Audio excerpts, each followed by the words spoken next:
In this talk, we'll discuss cyber safety for regular folks.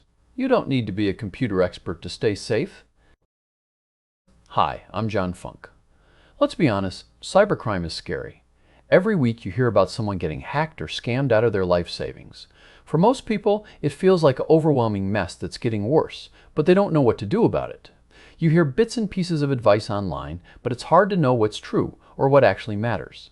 The reality is, cybercrime today is an organized business. These aren't kids in basements trying to steal a few bucks. Today's cybercriminals are professionals who are smart, patient, and they are good at manipulating people. But here's the thing. You don't have to be a computer expert to stay safe. You just need to know how the bad guys operate and learn a few simple things that will make you a harder target. That's why I'm here. I've been around the world of cybersecurity and hacking since before the turn of the century, back in the days of dial-up modems and floppy disks. I'm a software engineer by trade, and I used to run the education department at a Silicon Valley tech company. In 2023, I helped build a cybersecurity training program for the U.S. Army Software Factory. Now that I'm retired, I get to spend more time studying how cybercriminals think and helping to educate people how to protect themselves and their families. This talk isn't about turning you into a computer expert. It's about helping you stay safe and providing clear, practical advice that actually works. My goal for this session is to help you understand what's going on in the world of cybercrime and give you some concrete tools to make it a lot harder for criminals to impact your life. There are 3 things I recommend everyone do. 1. Freeze your credit. 2. Take a simple step to prevent SIM swapping attacks. 3. Use a password manager. After this talk, you'll have everything you need to do those 3 things. You'll also know what to do if you are hit by cybercriminals. The first thing I want everyone to know is that cybercrime is big money and the bad guys are winning. Cybersecurity experts estimate that the business of cybercrime is bigger than the GDP of all but the biggest countries. This chart from Bloomberg put the value of global cybercrime at $9.5 trillion. So in the cyber world, crime does pay. Because cybercrime is so lucrative, people all around the globe are joining the game. Attacks are global. Cybercrime has changed the game. Criminals no longer need to be anywhere near you to strike. In the past, crime required physical presence. To rob a house, you had to be in it. To pick a pocket, you had to be close enough to touch. Today, thanks to the internet and our always connected devices, someone sitting thousands of miles away can trick you out of your money while you're having dinner, or hijack your home network through a smart light switch. This ease of access has made cybercrime incredibly tempting. It's low risk, high reward, and anyone with basic tools and bad intent can reach across the globe with a few keystrokes.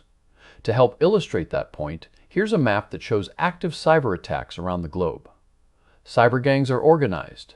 Today's cybercriminals don't work alone. They operate in sophisticated global networks that function like multinational corporations. These groups have structured hierarchies with teams for product development, marketing, legal, and even call centers staffed by trained scammers. One recent report described a group that built a software platform to control a fleet of robots for sending scam texts across the globe. They licensed the tool to others who ran call centers to exploit victims, while a third group handled money laundering and splitting the profits. Cybercrime has become an ecosystem of highly specialized, well-funded, and ruthlessly efficient criminal organizations that work together. Data brokers. A disturbing part of the cybercrime ecosystem is the role of data brokers. These companies, both legal and shady, collect and sell massive amounts of personal data. In my opinion, their business should be illegal. They gather thousands of data points per person, including social security numbers, addresses, salaries, medical info, even behavioral data like shopping habits. While they sell to advertisers, much of this data leaks into the hands of cybercriminals. The line between data brokers and cyber gangs is thin. After every major data breach, stolen info often ends up in broker databases, and from there, it fuels cybercrime. For many attackers, buying victim data is just part of the business model. So how does that end up affecting all of us? Simply put, the problem is getting worse, and the criminal's most lucrative target is people 60 and older. Last year, the FBI estimates that seniors in the U.S. lost $4.8 billion to cybercrime. To set the stage for the rest of the talk, I want to define a few terms. I simplify the way I think of cybercrime against individuals. I lump them into 3 buckets. 1. Identity theft, when someone fraudulently impersonates you. 2. Direct theft, when someone fraudulently steals something from you. And 3. Malware infections, planting malware to steal your identity or something else. We'll use these definitions throughout the remainder of this talk. Identity theft occurs when a criminal uses your identity to commit fraud. I'm sure you've all seen headlines about massive data breaches. They lead to identity theft. If a criminal manages to get your personal data, the most common thing they do is open accounts in your name. Since lots of data about people is floating around in cyberspace, this is a very common problem. Fortunately, there are ways you can block people from opening accounts in your name that we'll discuss later in this talk. By far, the most common way criminals commit identity theft is caused by password reuse. That's when you use the same password for multiple accounts. Reusing passwords is bad because if a criminal gets your password from one site, the first thing they do is try it in as many places as possible to see if it works. That's a problem if you use the same password for Facebook and for your bank, because if Facebook gets hacked, the bad guys get the password for your bank. In this talk, we'll discuss how you can stop reusing passwords. A new and potent form of identity theft is SIM swapping. That's when someone takes control of your cell phone number and uses it to impersonate you. Even worse, a criminal with control of your mobile phone number can intercept those 2-factor authentication codes your bank sends you to get access to your accounts. Again, I'll show you how to block this. I mentioned data brokers a little earlier. Let me rant a bit about them and the current lack of privacy laws. We've all heard about HIPAA laws. HIPAA is designed to protect your personal data when you're working with the medical profession. However, did you know that HIPAA only covers what's referred to as covered entities, such as hospitals, doctors' offices, clinics, and health insurance providers? There is currently no federal laws that govern what data brokers can collect and sell. They are completely unregulated and are free to buy and sell anything, including information that would be covered by HIPAA in the medical world. There are a few state laws, such as the Colorado Privacy Act, but they aren't making an impact yet. Hackers don't care either way. They don't follow laws. They scoop up everything they can to perpetrate their crimes, and I believe the data broker industry shares responsibility for this problem. The FBI tracks cyber fraud cases and publishes a list of the most common and most costly ones. Let's talk a bit about the most common and most costly scams that affect people over 60. Investment scams are the most lucrative for criminals. They involve convincing you to put your money in a fraudulent investment. Many of the most common investment scams today involve Bitcoin. Bitcoin itself isn't bad, but be extra suspicious of anyone encouraging you to do something with Bitcoin. Tech support scams are where someone convinces you that they can help you with a technical support issue, and in the process they take control of your computer, or they get you to divulge critical personal information such as account numbers and passwords. Business email scams usually involve legitimate-looking email that get you to visit a fraudulent website that steals your password or account information. Romance scams are also known as confidence scams. They are scams where someone builds a relationship with you and grooms you to gain your trust. They then pivot to take your money. Government impersonation scams are also on the rise. They usually start with text messages saying you have parking tickets or unpaid tolls, or that something is wrong with your Social Security payments. I'm sure you've all seen at least a few of these scams. I get them all the time, and I'll show you a few examples I've collected. Here are a few real-world examples I've encountered recently. Number 1 is a flyer I saw posted by my local police department warning about scams affecting people in our area. It calls out the following common scams. They are warning people about calls from someone claiming a friend or family member has been arrested. They also see an increase in calls from someone claiming to be from your bank, saying your account has been compromised. And they are warning about calls from someone claiming to be a law enforcement officer, saying you'll be arrested if you don't pay a fine. Number 2 is a text I got claiming to be from the DMV saying I had an outstanding fine and demanding that I pay now. Notice it came from country code +63. That's a phone number in the Philippines. Number 3 is a text I received claiming I had an unpaid express toll, saying this is the last warning and demanding that I pay now. Notice it came from a nondescript Gmail account. Number 4 is the newest one. It claims to be from one of my children asking me to send them a message on their new phone. This one is good. I think it would trick most people. For me, it was an obvious scam because I don't have kids. I bet it's the beginning of a confidence scam where the criminals are trying to groom me into trusting them so they can take advantage of me later. Number 5 is more subtle, and even I couldn't see anything wrong with it. It's an email from someone I don't know claiming to send me $40, prompting me to click the Accept the Money button. This one was tricky. The only way I knew it was fake is I logged into PayPal and saw there was no sign of any pending money transfer in my account. And of course, I don't know the person in the email. Notice the common theme in each of these examples is that they try to instill a sense of urgency to get you to act now. Don't do it. Instead, just delete the message and move on. These scams keep evolving, and new ones keep appearing as the criminals search for new ways to trick people. Here's a new scam that hit the news as I was preparing this talk. It's a multi-step scam carefully designed to gain your confidence by building it slowly through multiple contacts. In this scam, someone pretends to be a technical support agent calling to help you. Their real goal is to get you to install malicious software on your device, to get to your financial information. This first bad actor seems to help you solve the problem, but in the process they also get malware planted on your computer. Next, a second bad actor posing as someone from your bank calls you and tells you the tech support team has alerted them to a problem. They're just trying to build confidence in their made-up scenario. Often, they will pretend to let you talk to a phony bank manager who will advise you how to keep your money safe. If you seem like a willing participant, they will help you move money into a new account for safety reasons. If that works, they've got your money and they're done.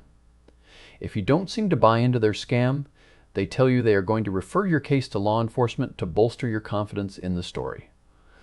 Finally, a third bad actor, posing as someone from law enforcement, contacts you telling you that the bank alerted them to fraud in your account. They may get you to fill out a fake report, and they may stretch things out over multiple calls to further bolster your confidence. Once they have you completely bought into their story, they move in for the kill. They tell you they will hold your money in an escrow account to keep it safe while they go after the criminals. At this point, the bad guys have built enough trust that victims often transfer large amounts of money into their control, thinking they are helping law enforcement. But in the end, it's just an elaborate scam to steal your money. Malware is a category on its own, but it usually ends in identity theft or direct theft. The bad guys' end goal is to steal your money. They do this by gaining control of your computer or phone so they have access to all your information and everything you do on the device. If they get this, they control everything, including all your data and access to your microphone, camera, and anything you type on the keyboard. Bad guys have lots of techniques they use to get malware onto your device. Here are the most common approaches they use to get malware onto your device. The first is that you get a pop-up warning you of something urgent, directing you to click something. These are tricky because anything you click is probably bad. If you don't know how to get rid of the pop-up, the best thing to do is simply shut down your device. If it returns, you have a serious problem. Shut your device down and seek expert help. The second way malware gets into your computer or phone is when a bad guy lures you into installing a malicious app. This frequently happens with free games or sports apps, video apps, etc. My advice is to be very conservative and don't install apps unless you check it out and you're certain it doesn't contain malware. Don't trust apps just because they sound compelling. They can easily be hiding something malicious that will steal from you. We'll talk more about ways to avoid malware in a few minutes. Scared yet? You should be. At this point, I provided you with a broad overview of the cyber threats you, your family, and your friends face every day from sophisticated criminal gangs from around the globe who are trying to steal your money. If you're not scared yet, you should be. A healthy dose of fear will keep you on your toes as you learn how to block these threats. Now that I've scared you with some knowledge about cyber criminals and how they operate, let's talk about what you can do to protect yourself. When I introduced myself, I didn't mention that I'm a second-degree black belt in Kempo Karate and that I practice fighting and self-defense techniques almost every day. However, that's relevant for this talk because I want to convey a bit of the martial arts mindset to you when it comes to cybersecurity. We'll start with the big stuff that has the most impact. Identity theft can lead to financial ruin and can take years to clean up. However, there are a few simple things you can do to prevent identity theft. First, I recommend that everyone freeze their credit. While you have a credit freeze in place, no one, including you, can open new financial accounts in your name. This prevents criminals from opening new credit cards or bank accounts in your name, and it also helps reduce how much information scammers can learn about you. Second, I recommend everyone use a password manager to create long, strong, unique passwords. Everything you do nowadays seems to require a password, and we've already touched on the dangers of reusing passwords across sites. So how do you keep track of all those passwords? A password manager solves that problem by keeping track of all your passwords for you, so you can use hundreds of long, strong, unique passwords, which simply wouldn't be practical any other way. In addition to long, strong, unique passwords, I also recommend enabling two-factor authentication everywhere you can. Two-factor authentication is commonly done by receiving a code via a text message to your phone. It's like having two locks on a door that each require their own key. If you are using two-factor authentication and your password is hacked, you're still protected because the bad guys don't have the other key. Another easy step you can take to prevent identity theft is to protect against what's called SIM swapping. SIM swapping attacks started to become prevalent last year. It's when a bad guy takes over your cell phone number so they can impersonate you. All the major mobile phone carriers allow you to lock down your phone number to prevent SIM swapping, but for some strange reason, it's an optional step today. I'll show you how to enable it in a minute. The last recommendation is to embrace the new passkeys system that's starting to show up everywhere. Passkeys is a replacement for passwords that is both easy to use and more secure. Passkeys is becoming mainstream in 2025, and hopefully it will eventually replace the need for passwords. So for now, I recommend welcoming it and beginning to use it when it's available to you. Now let's talk more about each of these. As I said, I recommend that everyone freeze their credit. A credit freeze prevents criminals from opening new credit cards or bank accounts in your name.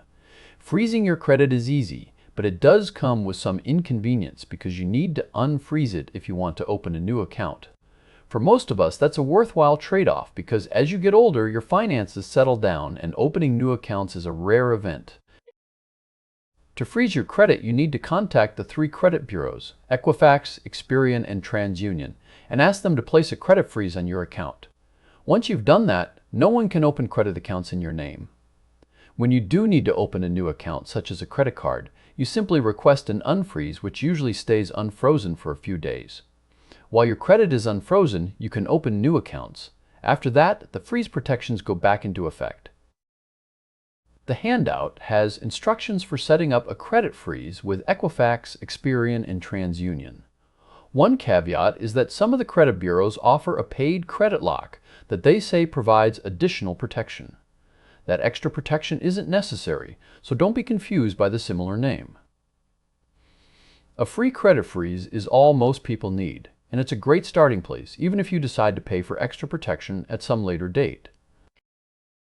We talked a bit about the risks of password reuse. The most prevalent way criminals impersonate you to commit crimes is through password reuse. Reusing passwords is bad because if a criminal gets your password from one site due to a data breach, the first thing they do is try it in as many places as possible to see if it works. That's a problem if you use the same password for Facebook and your bank. The next time Facebook gets hacked, the bad guys will also have your password for your bank, and it won't take them long to put it to work and empty your bank account. Password strength is another issue. Commonly used words are trivial for criminals to break.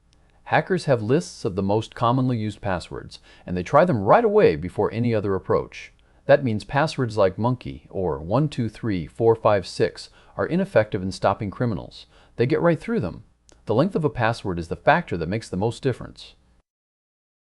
This password strength chart shows it would take a century to crack a 15-character password, but a 5-character password can be cracked in seconds. That means the best practice is to use unique, long, strong passwords for everything. But how do you keep track of all those passwords if you have dozens or hundreds of them? Fortunately, password managers make that easy. The computer simply remembers your passwords for you, and it can even automatically enter them for you if you want to use that feature. Some password managers support multiple platforms like Windows, Mac, iPhone, and Android. So your passwords are available no matter what device you use. The more advanced password managers even have features that allow you to designate a legacy contact or emergency contact who can access your passwords if you are unable. This feature would have been invaluable for one of my friends who had a stroke and couldn't operate his computer anymore. To me, the legacy feature in my password manager is a key feature that I do use. The way it works is that if I don't log into my password manager for some set amount of time, it will email my legacy contact and remind them of the system I set up for them to access my passwords. Here are the password managers I recommend depending on what platform you use. Bitwarden is my top pick overall. It's free for personal use and it runs on Windows, Mac, iPhone, and Android phones and tablets, and it has a web interface as well. It's feature-packed. It supports the new Passkeys system, and it has an affordable family plan that helps you share passwords and set up emergency access. Apple Passwords is a great choice for people who are Apple users. It is easy to set up and use, and it supports the new Passkeys system.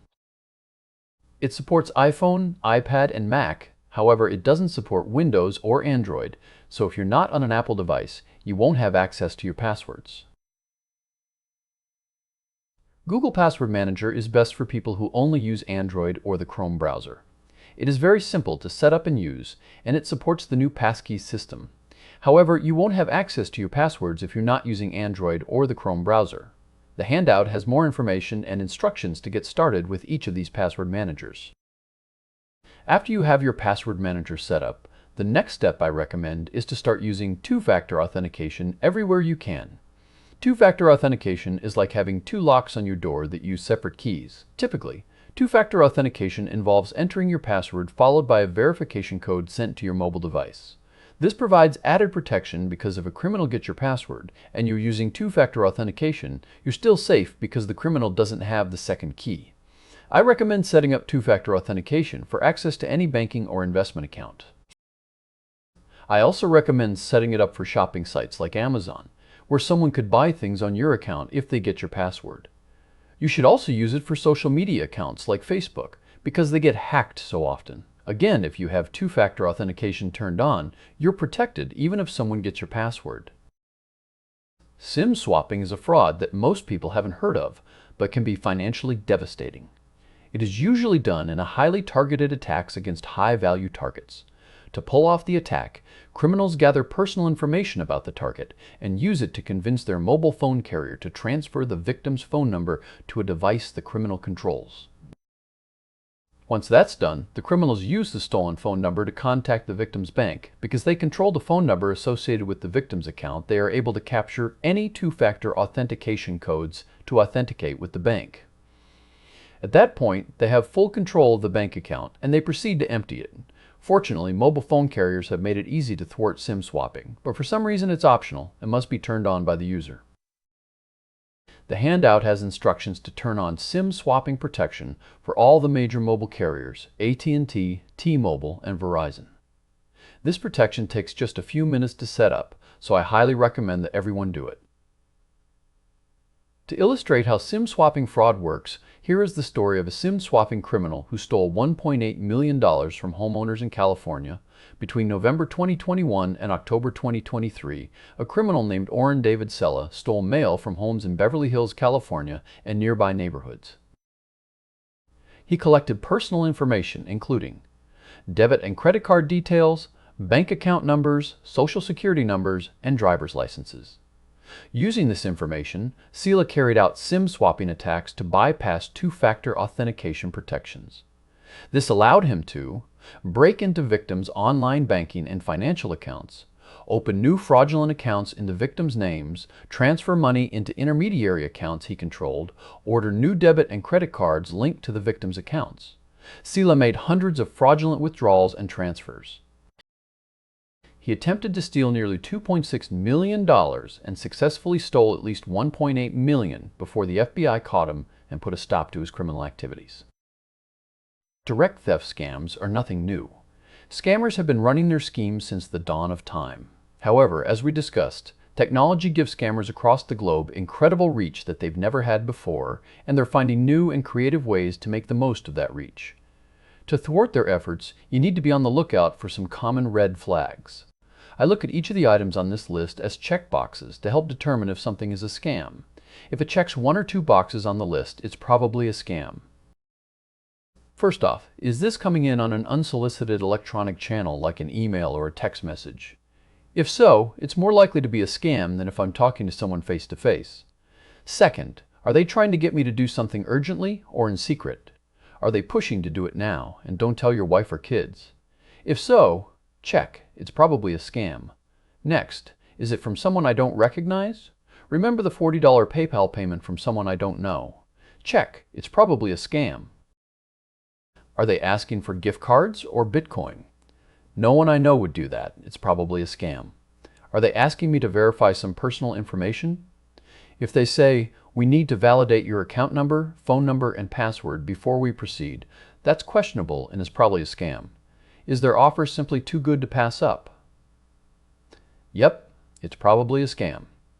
And lastly, do they want to assist you with something technical by running your computer remotely? No way, don't do it. Hang up now. Remember, if you can check more than one of the boxes on this list, it's likely a scam, and you should stop right away. To reiterate, here are ways to block direct theft scams. Trust no one.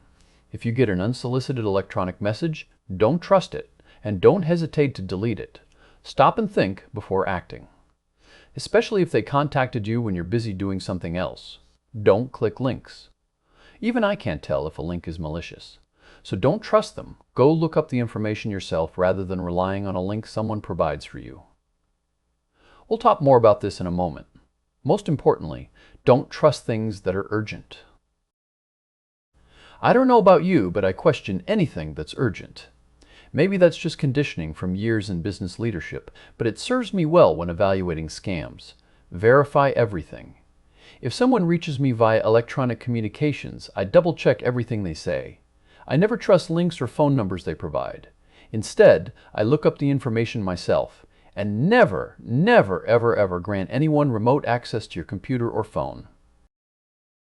Let's take a moment and talk about links in emails or text messages. This also applies to QR codes or something that wants you to tap your phone. First, we all know we're not supposed to click links in emails and text messages. The reason is it's very easy to provide links that look okay but aren't. Here are some examples of fraudulent links. Okay, great. We all know not to click on links. But what do you do instead? Rather than clicking on a link, the best thing to do is use a known, trusted way to get to the information the link is trying to send you to. For example, if the link says it's to my bank, I open a new window and log on to my bank the way I usually do. Or I look for the information in my banking app. If a link tries to direct me to Amazon to look at a special offer, I ignore the link and go to Amazon in a new browser window, the way I usually would, and look for the product there. Get yourself in the habit of ignoring links and finding alternate ways to get to the thing the link points to. You'll be surprised it's really easy. As a side note, you might notice that I don't include any links in my slides or in the handout. I do that on purpose because if I give you a link, it's training you to click it.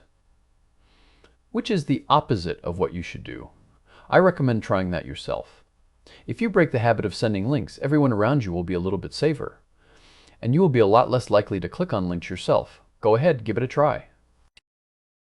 We've already talked a bit about malware. If you don't visit sketchy websites or do risky things, the built-in malware prevention mechanisms in Windows, Mac, iOS, and Android are probably sufficient to protect you if you follow a few simple guidelines. Here are my tips to prevent malware. Never grant anyone remote access to your computer. You've heard me say this a few times. Don't do it, ever! It's also important to keep your operating system and the apps you use up to date. This can be a pain, but Microsoft, Apple, and Google are in a constant race with hackers. Staying current with the latest fixes is the best way to stay ahead of the bad guys. The handout has instructions to update iPhones, Android, Windows, and Macs. It's also important to only install apps that you seek out yourself. Chances are good that if you want an app and you go find it and install it, that it's okay. But if someone else makes it sound like a good idea and they tell you where to get it, it's questionable.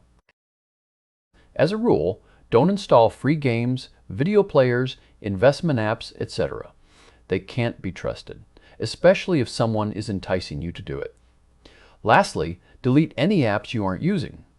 I suggest doing that monthly or quarterly because there is a new trend where criminals are buying up successful mobile apps from their original developer and embedding malware into them. The criminals have found that it's so valuable to get malware on someone's phone, they are willing to buy out existing apps so they can infect and steal from its user base. In most cases, the original developer has no idea they sold their work to cyber criminals.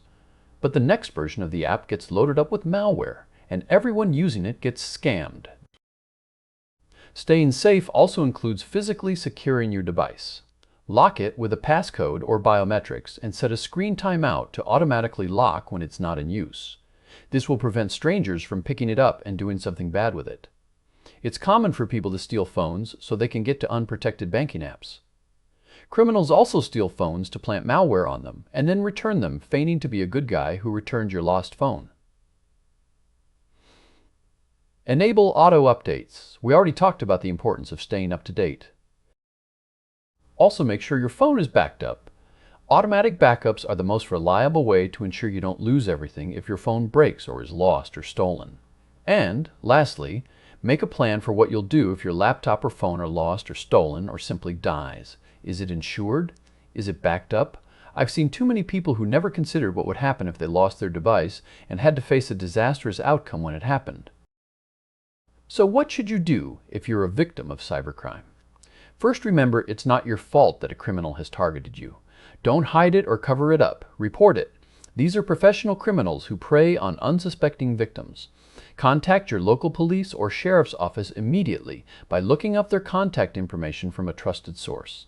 Your local police will likely take a report and start an investigation. They may also bring in federal resources if appropriate. You can also contact the FBI Internet Crime and Complaint Center by calling 1-800-CALL-FBI.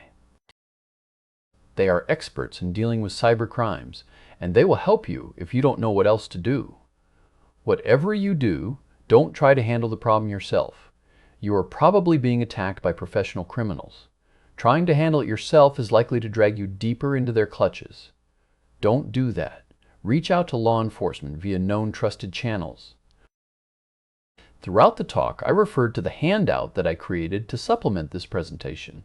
If you are listening to this on YouTube, you can find a link to the handout in the description of the video.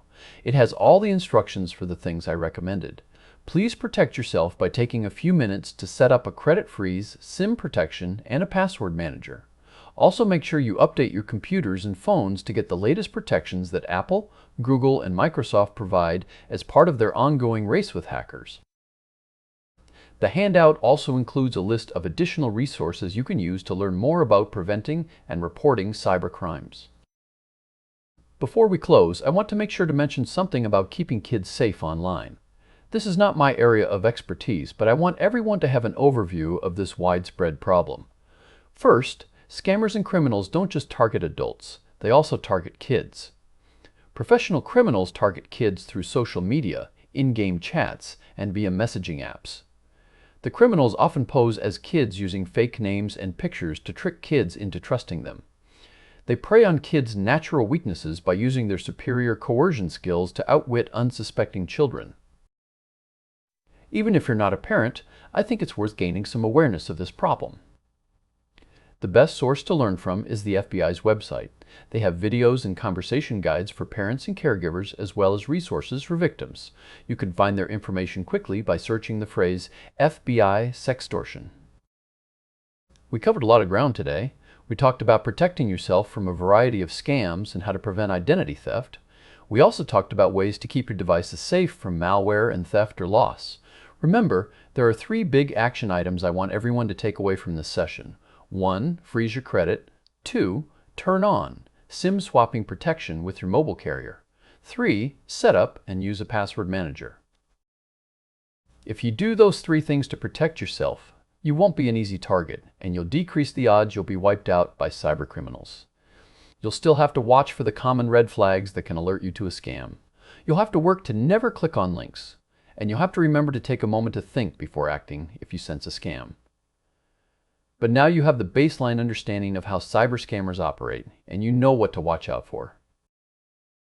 You also have a few new tools you can use to protect yourself. That's it for the talk. Good job for sticking with me to the end. I hope you feel better prepared to defend yourself against the cyber scammers of the world. If so, share this with your friends, family, and your colleagues at work so they're also better prepared to protect themselves. Stay safe out there.